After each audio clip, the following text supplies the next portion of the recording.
Hey guys, this is part 2 of our logarithmic and exponential equations. We've just got a few more examples here left. So we're looking at the problem 3 to the 2x minus 1 power equals 5 to the x. We want to round to the hundredths here. And again, if we were to rewrite this in log form, it would give us some kind of funky base. And so this is not an easy one to solve because it doesn't involve a convenient base. So let's go ahead and take the log of both sides here. So we get log of 3 to the 2x minus 1 and log 5x. We're going to apply the power law of logarithms and bring both of these powers down here. So our 2x minus 1, let me turn my pen on. 2x minus 1 will come down here in front of the log, and our x will come down in front of the log, giving us 2x minus 1 log 3 equals x log 5. We're then going to go ahead and solve for x. So we are going to distribute this here. So we get 2x log 3 and negative 1 log 3 to get rid of those parentheses. And now we need to get everything containing our x on one side. So we're going to subtract minus here, subtract x log 5. This is all one term here from this side, and we'll also subtract it from the other side. And then we're going to add log 3 on the left side, and then we'll also add it to the right side.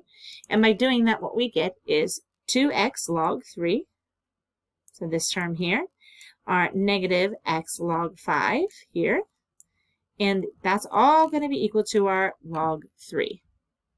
It's kind of scrunched up there on that slide, but hopefully you followed the steps there that we got these terms. Remember, this is one term, the terms with x all on one side.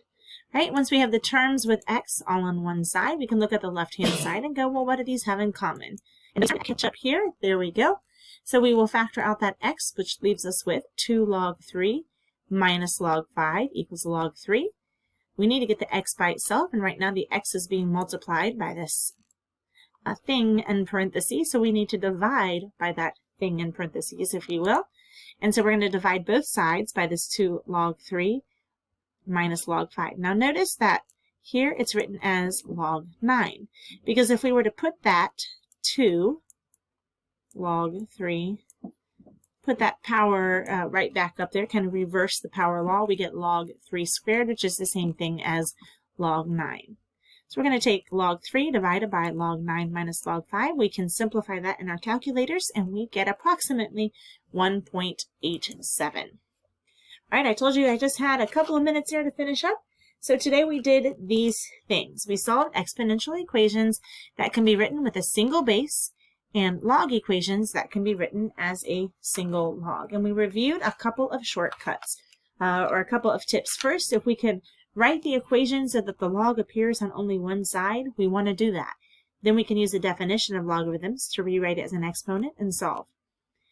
Or, another helpful tip, if both sides of the equation can be written as logs with the same base, then that will undo the logs on both sides by raising both s powers with the common base.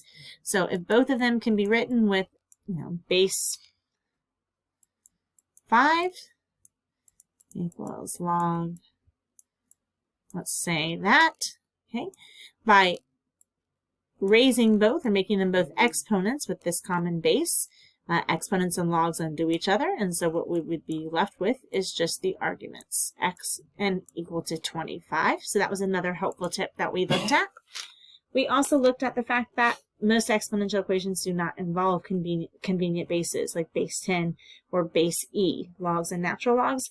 And in those cases, we can take the log of both sides using base 10 or base e, like we saw in our final 2 examples there, and use the laws of logarithms to help us solve for x.